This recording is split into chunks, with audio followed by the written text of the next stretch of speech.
अस्सलाम वालेकुम व्यूअर्स, उम्मीद करती हूँ आप सब खैर आफियत से होंगे।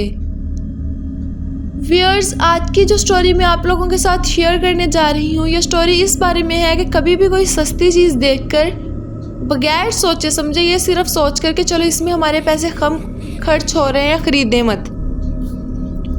पहले जो भी चीज़ आप लेने लगे हैं उसके बारे में अच्छी से मालूमात हासिल कर लें, शायद वो चीज़ बाद में आपको नुकसान दे जाए जो पहले आपके लिए फ़ायदेमंद हो, मतलब आपको कम पैसों में मिले।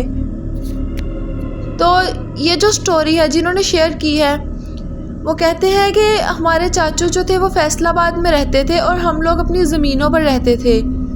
चाचू ने फ़ैसला किया कि अब वो भी हमारे पास आएंगे, लेकिन बाबा ने उन्हें समझाया कि उनके बच्चे एक अच्छे माहौल के आदी हैं और बाबा ख़ुद भी सोच रहे हैं कि किसी अच्छे से इलाके में घर ले लें।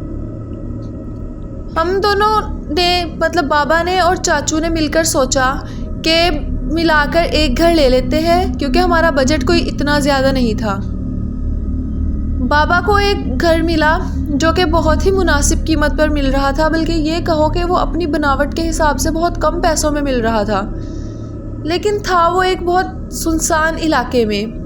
वो इलाका एक शहर की दूसरी बस्ती में था और वो जिस बस्ती में था वो अभी कोई बहुत ज़्यादा आबाद जगह नहीं थी। तो बाबा ने बगैर सोचे समझे वो घर ले लिया और उस घर को लेकर वहाँ पर कुछ चीज़ें करवाने वाली थी, पंखे लगवाने वाले थे, लाइट्स लगवाने वाली थी, तो वो काम शुरू करवा दिया। सिर्फ 2 दिन लगे इस काम को होने में और मज़ीद 3 दिन लगे वहाँ पर हमारी शिफ्टिंग होने में, और उसके बाद फिर चाचू की फैमिली भी वहाँ पर शिफ्ट हो गई।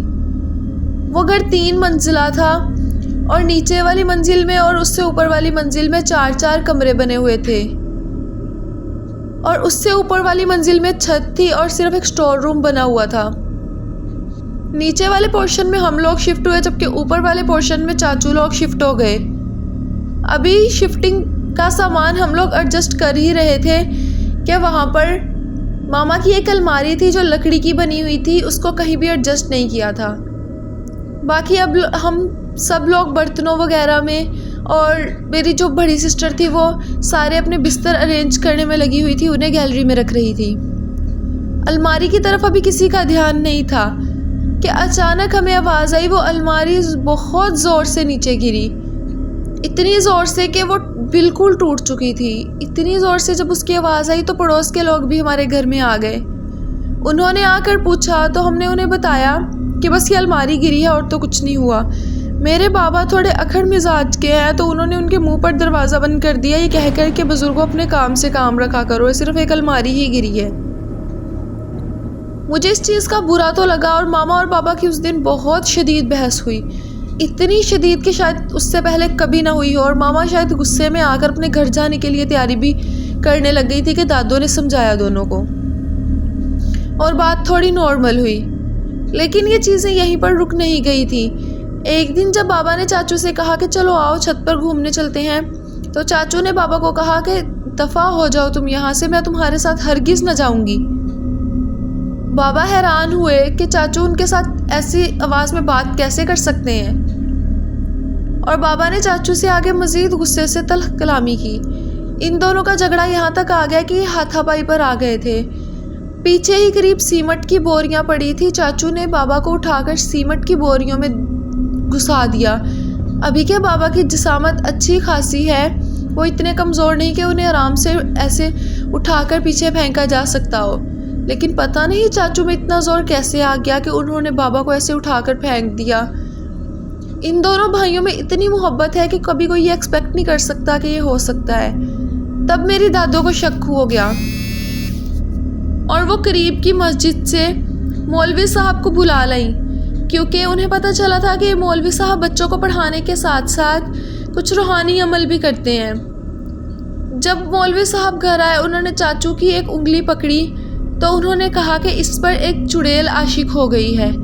उस चुड़ैल ने शायद इसको वहाँ पर पीछे जो बाग है घूमते हुए देख लिया, और तब से वो इस पर आशिक हो गई है, और एक वो शादीशुदा चुड़ैल है जिसके 3 बच्चे भी हैं, लेकिन वो अब इसका पीछा छोड़ने को तैयार नहीं है। बेहतर है कि आप ये घर छोड़ दें, अदरवाइज़ इसको कोई बहुत भारी नुकसान भी हो सकता है। लेकिन हमने फिर भी सोचा कि हम इसी घर में दोबारा कोई तावीज़ वगैरह करवा कर या कोई रूहानी अमल करवा कर रहने की कोशिश करेंगे। ہماری یہ سب سے بڑی غلطی تھی جس کا ہمیں بہت بڑا نقصان ہوا کچھ یوں کہ چاچو کی بیٹی پیدا ہوئی۔ ماشاءاللہ چاچو کے 2 بیٹے تھے پہلے، اور اب یہ بیٹی پیدا ہوئی تو وہ بہت خوش تھے، انہیں ہمیشہ سے ایک بیٹی کی خواہش تھی۔ ہمارے گھر میں سارے بہت خوش تھے، ہر طرف خوشیاں تھیں، مٹھائی بانٹی جا رہی تھی۔ چاچو کی بیٹی کے پیدا ہونے کے بعد ایسا تھا کہ جیسے ہم وہ ساری پرانی باتیں بھول ہی گئے ہوں۔ 1 ہفتہ ہوا تو نیچے سے چچی نیچے آئی اور آ کر کہا کہ جی بھابھی آپ نے آواز دی۔ ماما بہت چونکی اور کہا کہ نہیں میں نے تو تمہیں آواز نہیں دی۔ میری دادو نے کہا کہ جی میں اس کے پاس بیٹھی ہوں، اس نے نہیں آواز دی۔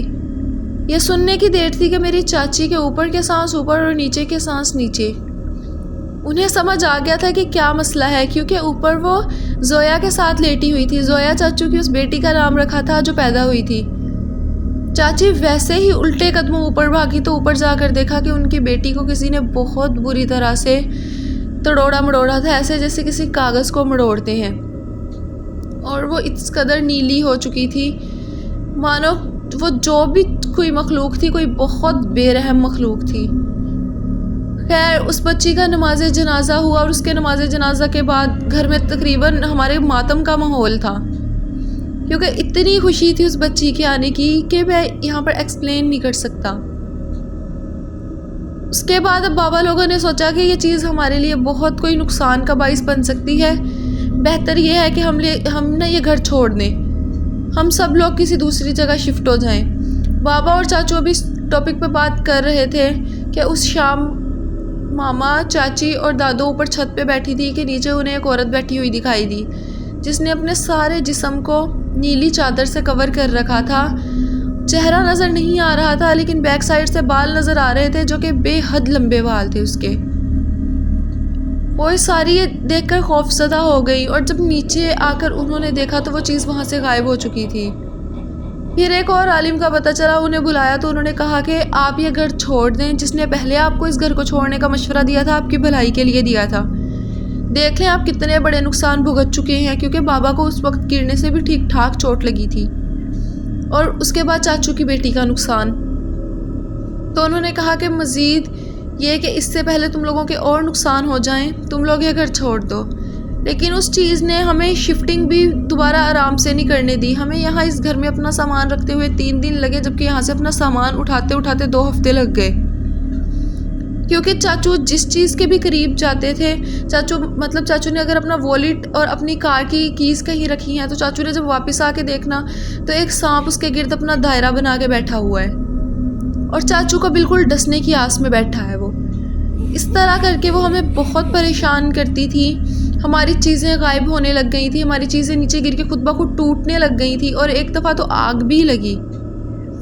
لیکن خیر خدا کی پناہ لے کر ہم کسی دوسری جگہ پر شفٹ ہو گئے، اور الحمدللہ اب اس بات کو بہت عرصہ ہو چکا ہے۔ اب تو وہ گھر بالکل ایک کھنڈر نما ہے، وہاں پر اب میرا خیال کوئی بھی نہیں رہتا۔ لیکن ہم سے وہ گھر جس نے خریدا تھا اس کی کہتے ہیں کہ تھوڑے ہی ٹائم بعد ڈیتھ ہو گئی۔ ہم سے پہلے کوئی بھی اس گھر میں زیادہ دیر تک ٹک نہیں سکا تھا۔ ان پڑوسیوں نے ہمیں اس بات سے خبردار کرنے کی بھی کوشش کی تھی جس دن ہماری الماری گری تھی، لیکن میرے بابا نے اس دن حماقت کی اور انہیں وہاں سے بھگا دیا۔ شاید بابا نہ بھگاتے اور ان کی بات پر یقین کرتے تو چاچو کی بیٹی بچ جاتی۔ لیکن خیر اللہ کے فضل و کرم سے چاچو کے پاس ماشاءاللہ اب 2 بیٹیاں ہیں، ان کے 4 بچے ہیں، 2 بیٹے اور 2 بیٹیاں، اور اب ہم سارے لوگ واپس سے اپنی زمینوں پر ہی آ گئے ہیں اور یہاں پر ہنسی خوشی زندگی گزار رہے ہیں۔ یہاں پر تھوڑا دیہاتی ماحول ہے، لیکن ایٹ لیسٹ ہم سارے سکون میں ہیں، اپنے اپنے کام سارے روزمرہ کی زندگی کے خوش اسلوبی سے سر انجام دیتے ہیں اور آپس میں مل جل کر رہتے ہیں۔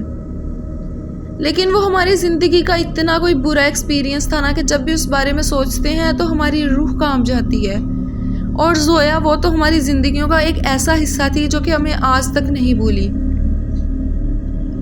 اسی لیے جس نے بھی یہ سٹوری سینڈ کی ہے اس نے سب سے پہلے اسی چیز کی تلقین کی تھی کہ اگر کوئی چیز سستی ملے تو بجائے یہ کہ اس کو فوراً خرید لو، اس کے بارے میں پہلے اچھے سے معلومات حاصل کر لو، شاید وہ چیز تم لوگوں کو بعد میں وہ نقصان دے جائے جو کہ ناقابل تلافی ہو، اور ساری زندگی تم لوگوں کو اس کے لیے پچھتاوے میں گزارنی پڑے۔